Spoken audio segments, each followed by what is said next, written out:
Welcome to Season 4 of Book Eaters Podcast. This season we'll be exploring the best books of the year. One might call them literary darlings. But how are we going to decide that, Michelle? We aren't. We're going to leave that to the experts. Each episode, we will defer to one of those experts. Goodreads, the Pulitzer, Publishers Weekly. The oddies. Okay. To see how they hold up. And if we can keep up. Abel will read the book. And Michelle will listen to it. Then we'll pour ourselves a drink. Or two. This season we're making classic cocktails. And then we will take a sip down literary lane. For some bookish banter. Join us. Up now, Lessons in Chemistry, the debut novel by Bonnie Garmus. It has been at the top of everything all year, including being named Book of the Year by Barnes & Noble. Yay! At heart, it's a delightful coming of tale. Coming of tale? Just kidding, Michelle. Actually, it's the story of an adult, a fully realized woman struggling with the social norms of her time. Set in the mid-century, Elizabeth Zott is a talented scientist, a grieving widow, a mother of a precocious child and dog. She's long been underestimated at work, but after the death of her husband and colleague, she loses what little support she has and has to start anew. Her circumstances lead to relationships with a ragtag collection of characters, and she becomes an unlikely celebrity chef and a new hero to undervalued women everywhere. Well done. To accompany this discussion, I've chosen to make a classic martini, which I think fits the character of Elizabeth nicely. It's straightforward, a little hard to swallow, especially at first, but ultimately effective.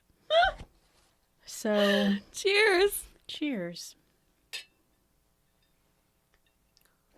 Wow. Hootenanny.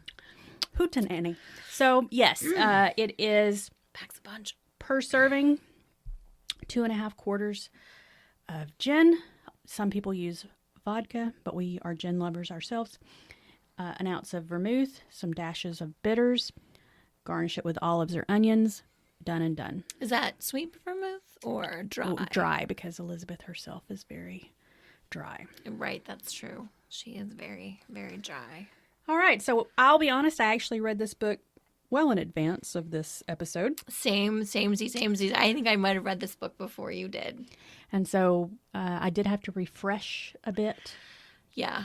I'm going to be honest. I just watched the previews for the television series on Apple TV. What'd you think? I was like, that'll give me enough. I mean, obviously the show, which came out on October 13th, which will be, it's after today, but before this will actually air.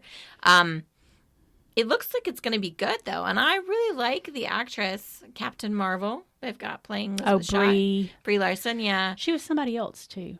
Yeah, she's been in lots of things. She's Can't remember what I'm thinking of. Anyways. Yeah. So, yeah, might be fun to watch. Let's revisit that after we've talked about our bread being buttered and our baby being out with the bath. So, just jump in. All right. So, this book... literally hooked me. Like, I don't know why, but I remember feeling like I had a hook in my chest and it pulled me along. I think it was like 3 a.m. when I finished this book. And I can sleep at any time for any reason, but I was like choosing not to sleep and instead to finish this novel because I needed to know what happened with the dog. It was a lot. So it was definitely a page turner. Mm-hmm. I was very invested. I was interested. I was excited to learn what was going on. It was engaging, and when I finished it, I had a little bit of a book hangover. So, I mean, I really enjoyed the book. That's awesome. Also, I really liked, and this is not a criticism, although it might sound like one. I really liked how Elizabeth Schott was so imperfect. Mm. She felt like she was a very multifaceted person. Like she was like difficult to get to know. I felt like she was not a great mom. I thought it was interesting, like how she was behaving, how she seemed different in different situations, and I liked her, but I don't think that I would want to be friends with her, And I thought that was interesting and well done. I agree. I didn't like her a lot. She seemed cold and not really empathetic towards other people or trying to understand another person's perspective. Mm-hmm. But then when they, weren't super empathetic to her, she judged them harshly for it, for being the same way that she was. I did sort of assume that she was probably neurodivergent on the spectrum in some kind of way. There was a little bit of nods toward that. Of obviously in the time period that it took place, they wouldn't have necessarily Because if she's been not so readily available with those kind of diagnoses. if she's not, Mm-hmm. then she's just a really cold bitch, except for very few people that for some reason appeal to her.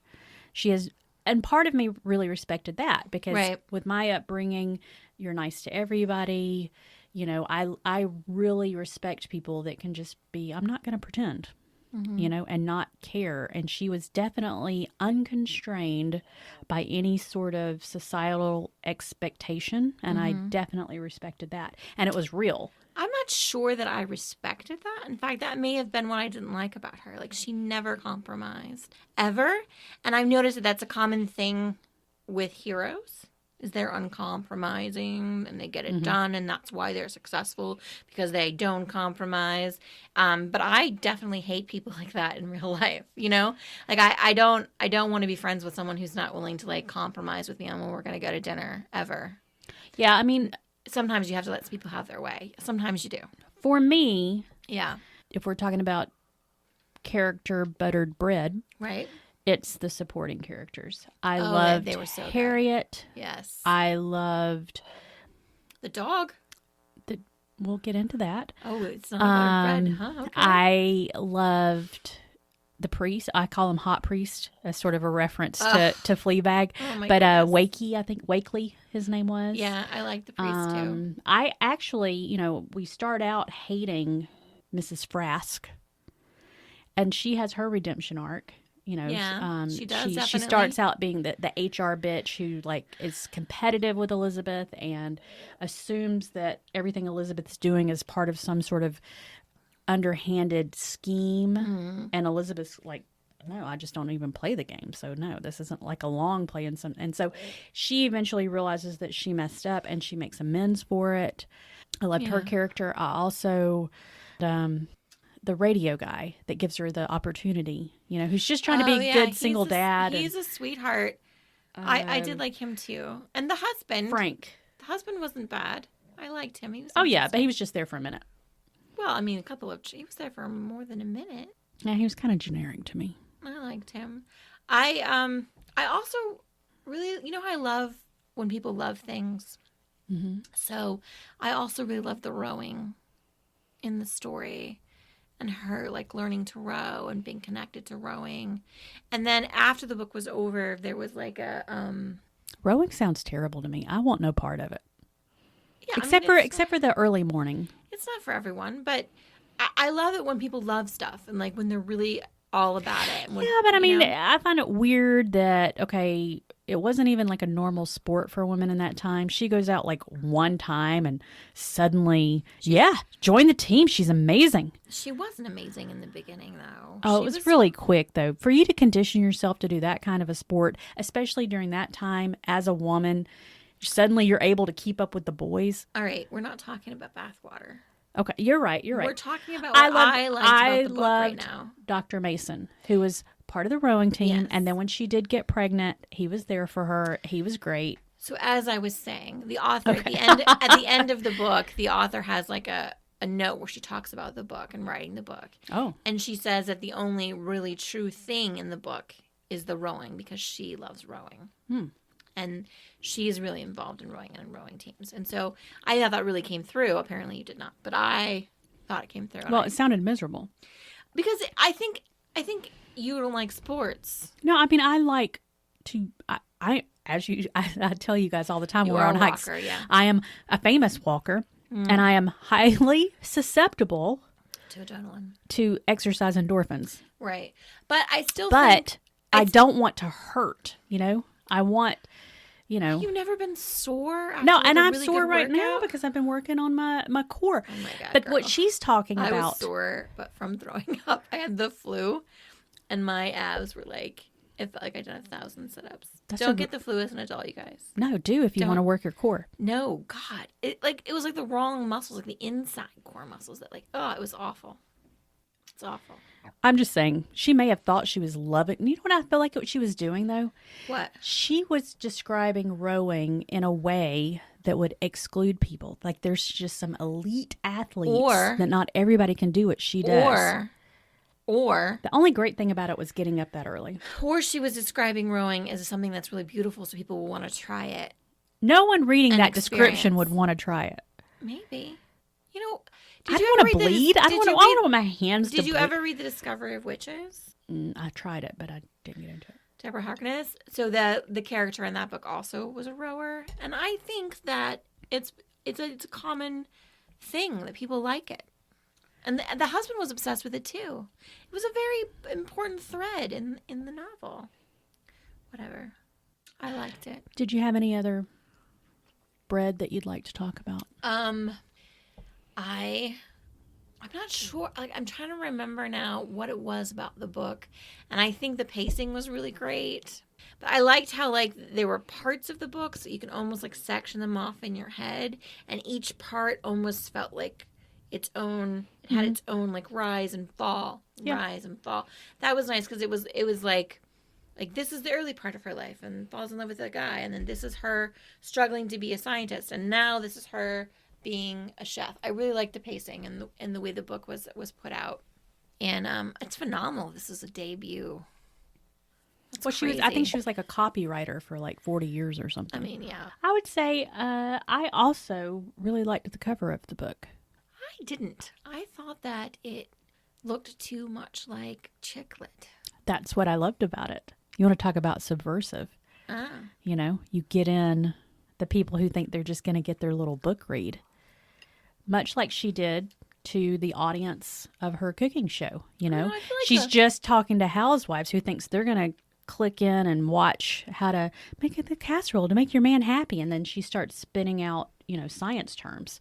That's how, because sometimes, at least in the premise of this book, women who have checked out and are performing to society's norms are just doing it without thinking. And so they're just tuning in to watch another cooking show, and all of a sudden they're reminded that they're capable of more. Yeah. And that is what I think the book cover did. Hey, look at this beach read with the little pink and the sunglasses. And then they get in and they're like, oh yeah, that's right. But on the other hand too, it also turned away people like myself. You didn't need it. Who doesn't want to read chick lit, but would have loved this book. Well, you didn't need it like they needed it. No, that's not true. I'm not better than any of those people. Yet, I am certainly not going to say that. Okay, but, that's not what I meant. But I'm not. Yeah. I'm just saying, and yet, the book fell into your hands. Well, that's because it wasn't for the podcast. You read it before we had decided on it. I think it was TikTok. So, see? Because people on TikTok were saying it was good. Although people on TikTok also say it's bad. All right. So, are we going to switch over now to bathwater? Because I got some of that too. Give it to me. All right. Well, I mean, don't put the bathwater right on me, but just like into the street and I'll step around it. All right. So the book set up the premise, a world that exists, and then some of the dog shit was too far. You know, I was like, really? He can help you set up a lab. He knows 700 words. I mean, the 700 words thing, like, I've seen the dogs on TikTok pushing the buttons. Maybe. I don't know what they can do, what they cannot do. I don't want to put limitations on dogs. But I don't think that dog could do all the things that she said he could do. Also, I didn't like how the book subjected the people in the book to today's standards without giving them any fucking grace. And I'm not just talking about the men. I'm talking about the women. Yeah, like Frask. There is no way that those people could possibly have today's understanding of the way that things are in that time period. Just because we're supposed to believe that this Elizabeth Schott has this understanding, which is also kind of hard to swallow, if I'm honest. That even she would have that, you know, that would have that societal understanding. But it gives no grace to anyone. And that was upsetting. And I love your kind heart. And so I didn't necessarily love that. It felt a little contrived. Of course. But the dog thing was kind of bothersome, but I leaned into it because I was in at that point. It was 2 a.m. Well, I struggled because on paper, this book was right up my alley. Yeah. It was a smart, independent woman raising a child on her own, a sweet dog, and she loves to cook. Oh, but no. It's you. Well, only not without heart. That's why I was curious about who narrated the book, because I really didn't like Elizabeth at all. I didn't love Elizabeth But either. I was reading her, probably because I went into it thinking that she was like me, but I couldn't find myself in her at all. And I didn't have another voice to replace it. And the audiobook was good. I do not remember disliking it, but I also don't remember being like, I'm going to look up this narrator.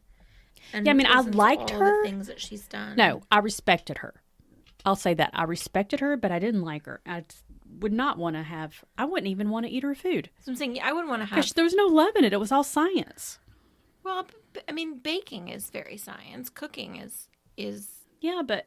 art, right? Isn't that how it goes? Yeah, it is. But I hate looking at cooking as science. I look at it as my love language. You know, this is how I'm telling you my emotions. It's not A plus B equals C. Mm-hmm. You know? No, I can see that.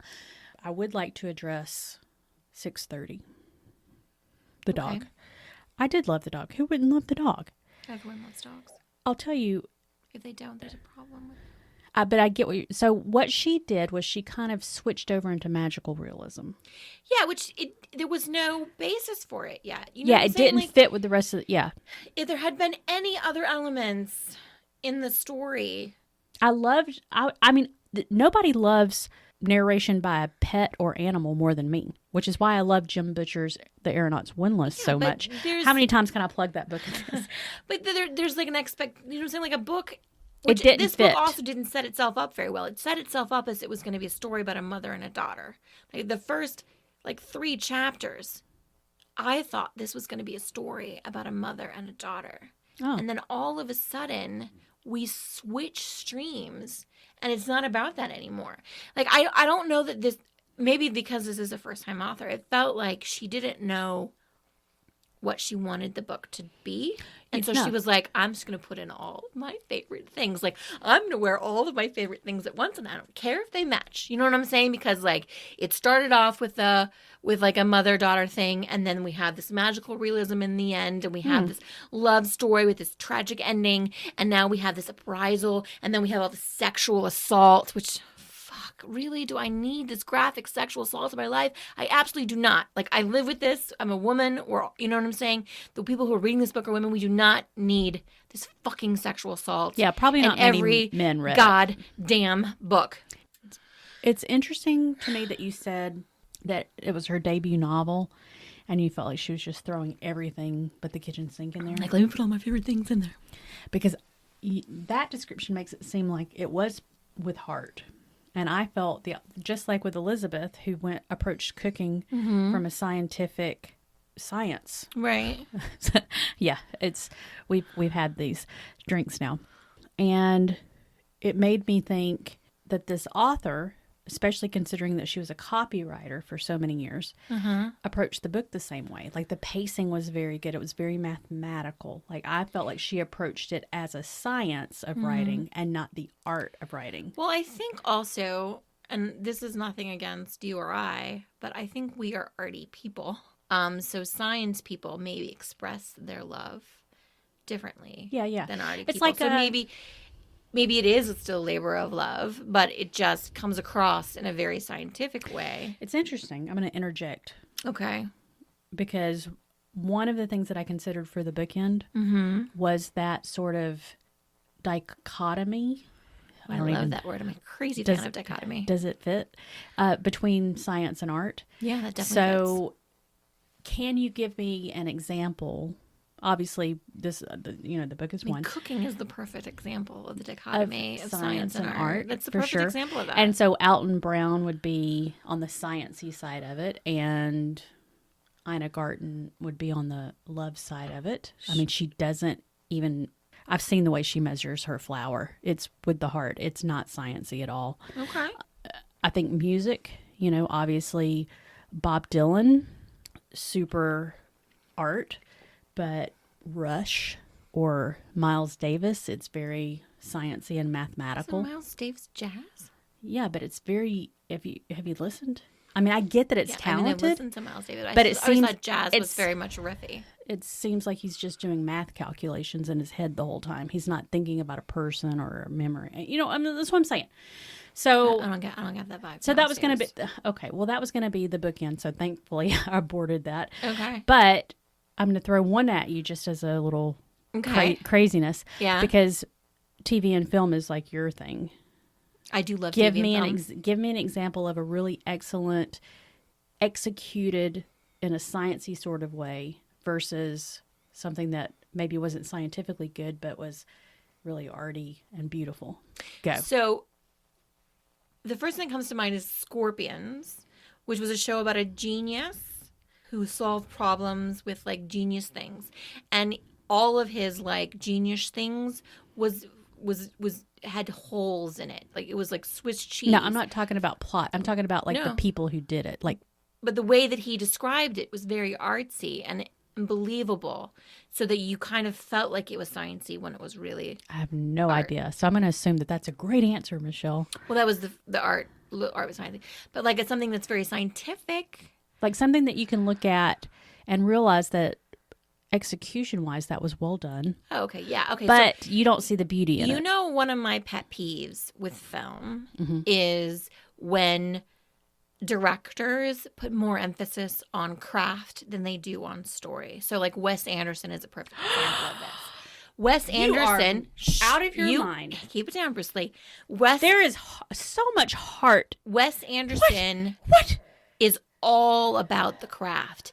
Every single one of his films is framed exactly the same way. The story is secondary. If that's not art, if his cinematography and set building is not art, I don't want to be an artist. It is. It's craft, is what I'm saying. Well, I was going to say Quentin Tarantino. Quentin Tarantino is another example of this, where the craft is more important than the story. Quentin Tarantino and Wes Anderson. And Tim Burton is another one. Where okay, sure, right? Sure. So, like but do not put Wes in with those. I'm sorry, he's a perfect example. Okay, so if you're going to do that, I guess Coen Brothers are the same way because they storyboard everything. Absolutely, Coen Brothers is a great example. So this is like where the craft is more important than the story. So when they tell a story, they're thinking first about how are we going to tell it versus what are we going to say? You might have a point. What are we going to say? What are we going to tell? How are we going to tell Maybe I respect science more than I think. It's fine. And I don't as far as film goes. I don't love that. I prefer where the story is front and center and the craft. I feel like that way with music. Seamless. I feel that way with music. Like seamless. I don't care about the sound. I don't care about the timing. If you're like just really giving it. Yeah. So maybe it's the difference between music and film. film. I'm not saying that those things are bad or that if you like craft more than story, there's something wrong with you, or that those directors aren't brilliant, or that they don't have something to give to this world or to the film community. I'm just saying I'm not buying tickets to see them. And that's fine. I think that you are more tuned in, observant, and critical of film, and I am that way with music. I think it's 100% true. Like, and that's the difference. Music is just like background noise to me. I'm not huge into music. Like, I love music. I like it as a soundtrack to my life. Are you telling me that you have never spent 4+ hours in a chair with headphones listening to the same album over and over again? I have not done that, but I'll tell you what. Me? But I 100% have, and I can't wait to do it again. My father would listen to the same song over and over and again for hours. Have you ever watched the same film back to back? No, I'm a one and doneer. As you know, I watch a film once and then I'm done with it. Sorry, Rob. I don't. Yeah. Rob can't even get through an entire film. We're not talking about the other thing you're talking about, but it's I've witnessed that myself. Yeah. All right. So what I'm saying is, yeah, like that's not from like I am a special case. You don't ever want to like base things. I'm making you a T-shirt. We need to do a sticker. I'm a special case. No, just Michelle. I'm a pretty ordinary case. I'm run of the mill. That is the most inaccurate thing I'm the you've ever most said. average, totally normal. How much Okay. have you had to drink? I've had 2 martinis on Okay. an empty stomach. Okay, can I just? We're gonna bring it back. Bring it to back what to baby is- and bathwater. which is my main thing. Like Okay. we've sort of touched upon it. There was the weird introduction of magical realism that turned us off, and there was a lot of parallels between this book, and maybe that's the difference. I have this other book to compare it to, What's the other book? and I feel like it brought in cooking and magical realism and loss, but it did it in such a beautiful way that I was comparing. What book are you talking about? Kitchens of the Midwest. Okay, I haven't read it. You haven't. It's by Ryan Straddle, but we have talked about it on the podcast before, and he also wrote the one about the Queens of Lager. I did love that one. I did love the Lager Queens of Minnesota. That's it. That's Although it. I do want to tell you that I recently read The Glass House, and now I've decided that I'm having a hiatus on reading any more books that you recommend. You mean the Glass Castle? Yes. Really? Because I hate memoirs. I don't read memoirs, but I thought that one. Let's talk about that We'll later. talk about that another time. I'm just saying that But, I've no. decided that I need a hiatus. I'm not saying forever. I'm not I'm saying you saying a should. couple of months. I'm not saying you should read Kitchens of the Midwest because you don't have the love of magical realism and you don't have a love of cooking. But I did love the Lager Queens of Minnesota. I thought the Lager King of Minnesota was, but I don't have your love of beer. I do love beer. But I love it when people love things. I do think you should read the book. Like, I really I love do- it I'm thinking when you should people read the love book. things. Even if it's I not haven't a listened to the thing audiobook, so I don't that know. I love. I love it when people love things. It makes me happy to see them love things and see them get the things they It's love. a beautiful thing. Who was the narrator of this book? I don't know. It's not loading. I'm in a weird dead zone and I can't remember. It was no one you'd heard before. But Also- she magically made you like her more than I did. I read the book in March of 2022. So, right. So I have a It's been a minute. I have my own book club, by which I mean I have a group of 3 other ladies that are actually friends with my sister that can't be pressured to read books, and so we call it the Super Cash Book Club. Okay. We've been meeting, I think, now for 2 years, and we've only talked about 4 books. 2 of them were Amor Tolls, and one of the other ones was not kitchen. I love it was Lessons in Chemistry. Oh, you read this for And- the book club. Okay. I read it. My to be review fair. said, loved it, couldn't put it down. Because I always review it right away.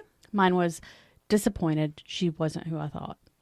I always review it right away. And sometimes books, like this book and like The Fourth Wing too, where at first I'm like addicted and I love it. And then later I'm like, oh, there's so many holes. But it doesn't take away from the fact that I had a great time when I was reading it. And I had a great time I when felt I was reading it. I did So, I did not. You know why? It's probably because I kept comparing her to myself. see, I don't cook and I'm not a scientist and I I'm don't like, if have I a had, kid. I felt like if I had this kid and this dog and these friends, I would be doing. And she doesn't even appreciate it. I was so mad at her. I mean, she was a terrible mother. That was something that was, evident to me. But I thought I actually forgave her. I appreciated that because I think one of the things this book does is it shows you that you can't have it all. People are always telling women they can have it all. You can't. You can't have it all. You can't be a single parent and be successful at work and be successful at having kids and be successful at being a good friend and And be a neighbor. successful at being a good neighbor and be success. You can't have everything. You can have everything. You just can't have it all at the same time. And I think that a lot of times we read books and we see them and they're great parents and they're great at their jobs and they're doing it on their own. And then people who are reading those books who have kids and they're struggling and they're doing fine and they're doing okay at all of those things, or they're doing a good job at all of those things, or they're a great parent and they're only okay at work, or they're great at work and they're only okay parent. Like those things happen in real life. And I think that if we set these expectations, which we do on TV or we have for a long time or in books, that it's hurtful. And I think she was trying to break those stereotypes. And I think that was a good thing that we saw her as being not good at everything. I love the fact that you can love your child and still feel disconnected. I don't know. I want to do the best thing for my child, but what my child needs is not what my natural gifts are. Right. Because I've said this before, and I'll say it now in case it reaches the person that needs to hear it. Our trouble is not, because most women, most people want to be a good parent. Right. And what happens though is we try to be the parent that we wished we had as a child. Right. And we should be thinking about what type of mother does my child need? Right. I mean, I think it's worth noting that nobody wants to be a bad parent. Well, nobody sits down and does the books and says, I'm going to sacrifice being a good parent to do well at work. No one does that. Yeah. You know what I mean? Like I do think there are people that have children without considering anything. I think there are parents that be like, oh, it'll work itself out. Okay. You know, let's bring it back. Let's bring it back to the book. Let's bring it back. I already talked about Kitchens of the Midwest, which I do hope gets a little bit more of a readership because I loved that book. It was not perfect, but it was perfectly imperfect. And there was like that weird like insertion of magical realism in that book that didn't quite fit, but I forgave it because there was so much heart instead of science. Yeah. I mean, I do feel like you have to set something up for it. You have to, that's one of the things we have, like the last book, right? I was mad at her because she broke the contract. You know, I feel like in the beginning you say this is what kind of book it is. You know, it's always weird though. And then you have to stay with that. No, I mean, but I did love that lure, like, oh, bait and switch. Hey, come on, we're beach reading. I'm going to make you think about your womanhood. I loved that. But one thing that we didn't, okay, this harkens back. Okay. I am, yeah, I'm It's there. fine. I've gotten there. Fantastic. Demon Copperhead. Okay. Based off of a Charles Dickens. Mm-hmm. This, too, I felt like went a little Dickensian. Oh. You know, because of the orphan child and then his found parents that are suddenly rich. Well, I mean, it was based off of a Dickens. No, I mean, lessons in chemistry. Oh. Because the husband. Oh, at the very end, had the grandmother. The Parks and Parker's Foundation. Yeah, it was very bow tied. It was like. One person we didn't talk about that I loved was the ethical reporter. He wrote that article in good faith. Life magazine polluted it to sell the thing. I felt so bad for that guy. Exactly. So, but what he did, he tried to sell the original article to Science. And that's when what's her name gets her redemption arc. Frascas. So right? So it was like the first article comes out. Mm-hmm. Mad. So she finds it. She gives it to the hot priest, Wakely. And then Frask, who has been working as his typist, happens upon it. Then she's like, letter to the editor to Life magazine. And then Life magazine publishes it in their letters to the editors. And then Mystery Woman of Parker Foundation reads the Life. And so it's just like too many things, you know, and now, you know, a woman who had to abandon her child and always thought he was dead. It's like the mystery relatives from the dark curtains come out. And then I just didn't like it. I thought it was a little bit too. But can we talk about something that I think I think you're with me now. Every time we encounter a priest. No, that's not true. You seem to think that it is a good priest, one that's not evil. You call him, I mean, this is the third time. No. This is the third instance. Tell me. Last Kingdom, Fleabag, and now this. Tell me none. Those are three priests that are in a category of their own. The rest of the priests I hate. If you don't hate it, then he's automatically hot. Like that's the only redeeming value. I don't understand. It's not. I feel bad that we're calling them hot priests because it's not that they're hot priests. They're like, they have the characteristics of a clergyman That you that want to they have should. sex with? Okay, you're making it dirty. I mean, you're the one that said he was a hot priest. I just feel Because like that's what Fleabag calls it. But the dude from Fleabag. Yeah. I like that guy. Yes. And did you not like Father Bioka? I do like Father Bioka. And did you not like Wakely? I do like Father Okay, Bioka. then we're in the same boat. But we're rowing in the same crack of dawn. Our palms are shredded. There's counting happening. Their palms are shredded. There's counting. I don't like the counting.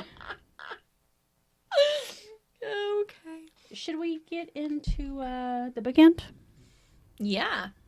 Let's get into the bookend. Well, before we do that, we should probably talk about the next episode. Wait, what? There's no next episode. That's right. This is the last one. We're closing it out. You don't have to go home, but you can't stay here. Season 4 is done. This is it. This is the end. You know what I want to talk about? We read a lot of books. I mean, this season. one of us physically All right, pages were turned. We read Books that we wouldn't have chosen. Finding for Me, ourselves. which is an autobiography, right? Mm-hmm. We read a fantasy. We read a thriller. Mm-hmm. We read crime. We just followed the path. We Right? We went where the road led us. We read a myriad of categories, Mm-hmm, which means 10,000. We didn't read 10,000 books. We read a lot of different things. And Myriad doesn't mean 10,000. That's does. millennium. No, millennium is a date, isn't it? Like a certain number of years. Myriad just means a lot. No, it means 10,000. No, I'm very confident, so believe me.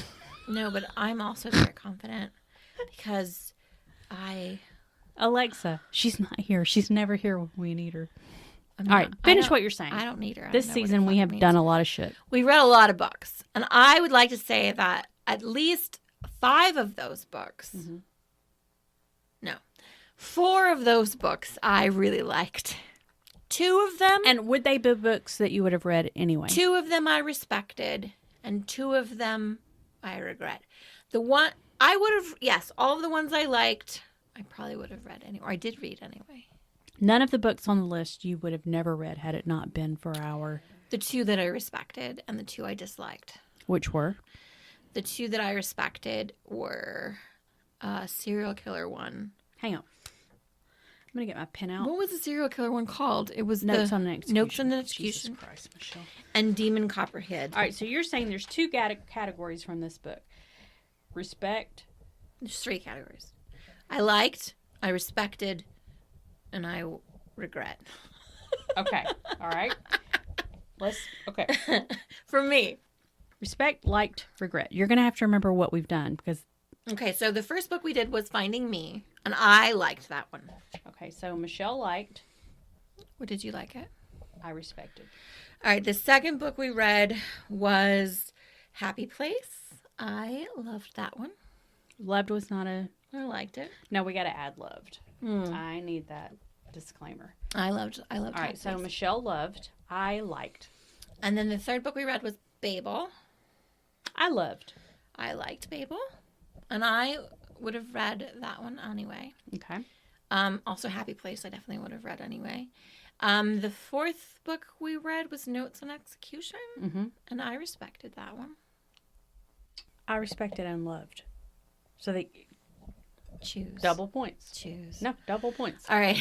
And then Demon Copperhead, which I respected. Respected and loved. Then the McFrida book. What was that? Wait. What was the McFrida book called? Never Lie? I regret. Then the Coho book, also regret. Oh, It ends with us. Regret. Not only regret, but I deduct 5 points from every other judgment I've made. I read. And then this one. Is that all 8 of them? I don't know. I'm going to stop us here because we should not be doing math. And this one I liked. So I feel like the top of the whole season. Mm-hmm. For me, Lessons in chemistry. So 1, 2, 3, 4, 5, 6, 7, 8. Oh, you're so good at this. Mm-hmm. All right. So I would say we would probably agree on the worst book, and we would agree on the best book. I don't Meaning, think we would agree on the best book. no, meaning like as on an average. All right. Let's start with both of ours least favorite. Definitely. Soko. Definitely Coho, yeah. Soko. I'm sorry. Southern Comfort is fine. I was Colleen Hoover is not. Yeah, no, it ends with us. It ends with us. Okay, so that's out. Mm-hmm. Now, your top book of the season. Just put it in your head. Okay, shit. All right. Your top one and my top one. Okay. Do you want me to say something, or do you want to sit in silence for a minute? I will. Do you want the moment of silence? Because I'm sure it's fun for our listeners. For the whole... Okay, yeah. I feel like I have mine. Okay, what is yours? I feel like mine probably is Babel. Your favorite's Babel? Yeah. Huh. And yours is? Happy Place.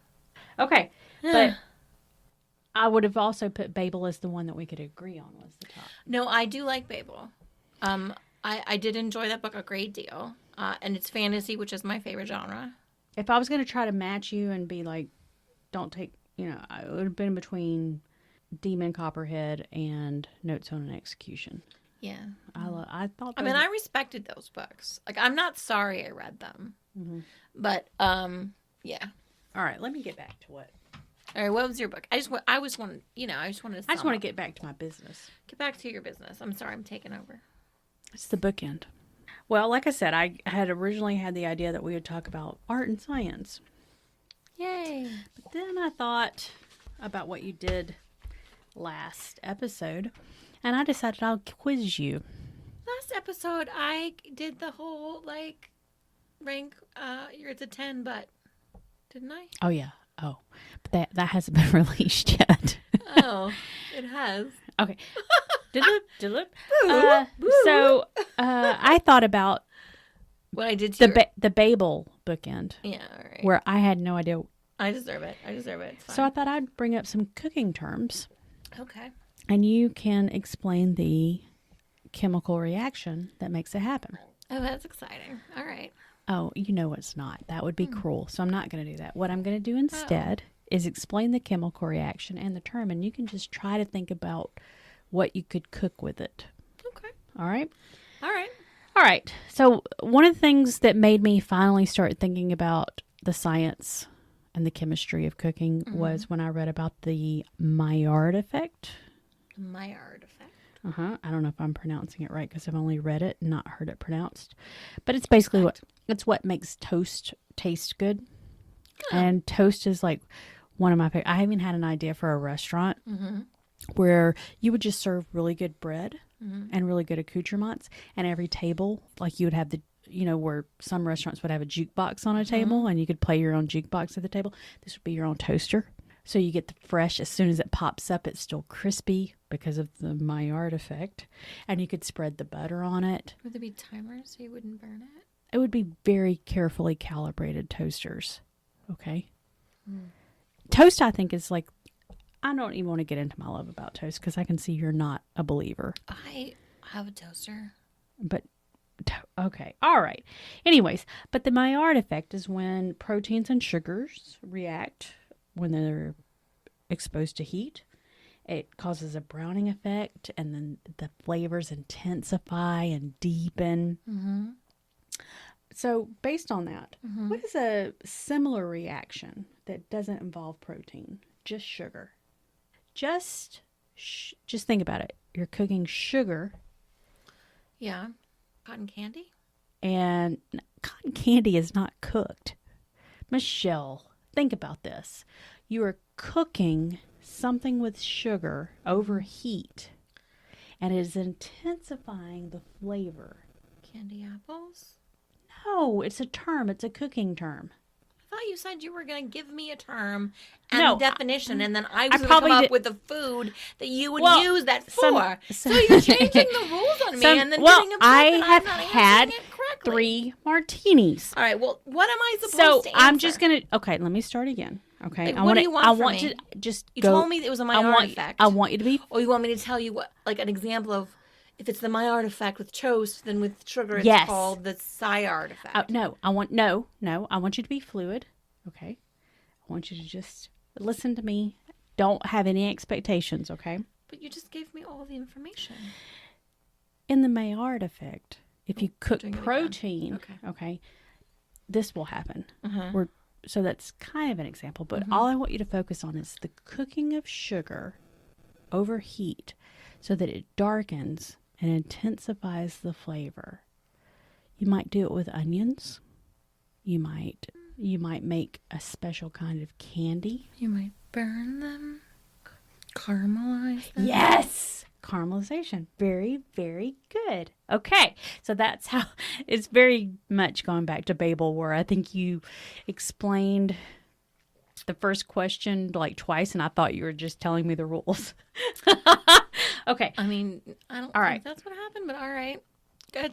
Okay. Give me the second question. Denaturation is the chemical term. And what it does, Michelle, is the protein molecules in a liquid mixture, the liquid, it's held together by weak chemical bonds, right? Okay. But we heat that protein and the bonds, they break down and they unravel from their original coiled state.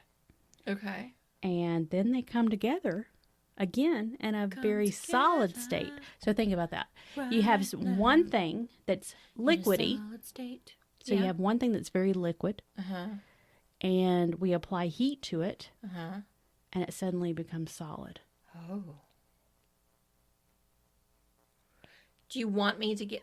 You want me to give you what the like a what do you want me? What do you want from me? You want me to say egg? I can see that, but You wouldn't have got that anyway? I don't understand what you wanted me to say, because last time in the question previous to this one, you wanted me to give I'm mixing it up. Another example. This one, you're just like saying the thing without asking me a question. You have to ask me a question so that I can answer the question. You can't just like expect me to know what you thought the question's going to be. I'm messing up this bookend.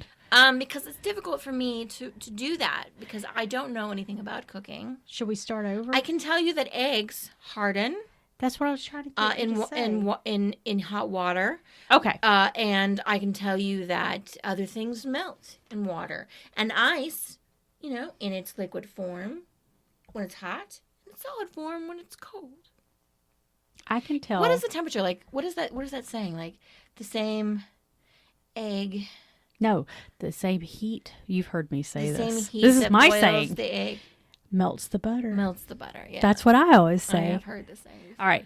I'm messing up this, and it's our final episode. So I'm going to just come back to 2 questions. Okay. All right. So I'm going to explain the chemical reaction and the term for it, and then you guess what it might be used for. Okay. You're going to explain the chemical reaction and the term for it, and then I'm going to tell you what you might use that for. Yeah. Okay. I want to talk about leavening. Okay. And a specific type of leavening. Okay.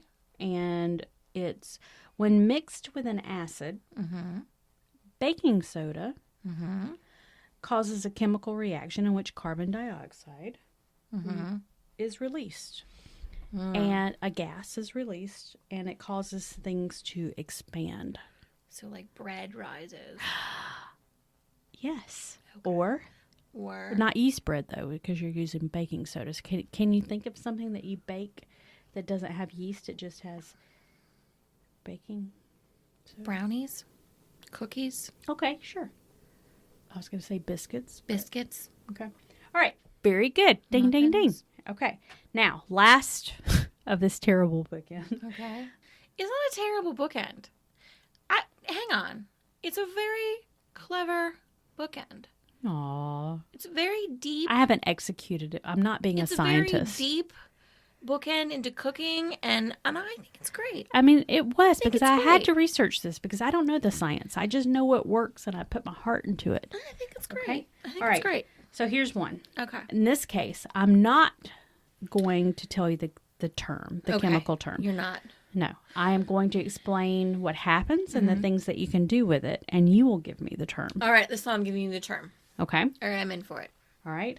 No heat required. Okay. It's a chemical process in which carbohydrate molecules break down without using oxygen. Yeah. It's useful for kimchi, Okay. wine, All right, so this is... and beer. All right, I know this one. With the yeast and the thing, you bury It doesn't have to be yeast. You bury the cabbage in the ground. And then what happens? The sugars break down and... Alcohol. Fermentation. You got it. Thank you for making me a success. Woo! I should have done Michele absolutely knows how to make liquor. So wait, what did Elizabeth Schott say? Not shot. We're not doing shots tonight. What Let's is her make that name? clear. Schott. Zott. Zott. She said... Makes me think, how did the narrator pronounce her last name? Because you thought it was shot, but it's in the book, it's Z-O-T-T. It's definitely Zott. It's definitely Zott. I'm just drunk. She said, set the table, kids. Your mother needs a minute. Your mother needs a minute. So Book Eaters needs a minute. So set the table, kids. Because Book Eaters needs a minute. Eat the books, motherfucker. Actually, we had to say that together. Nah, I think it was perfect like that. All right, cheers. See you later, alligator.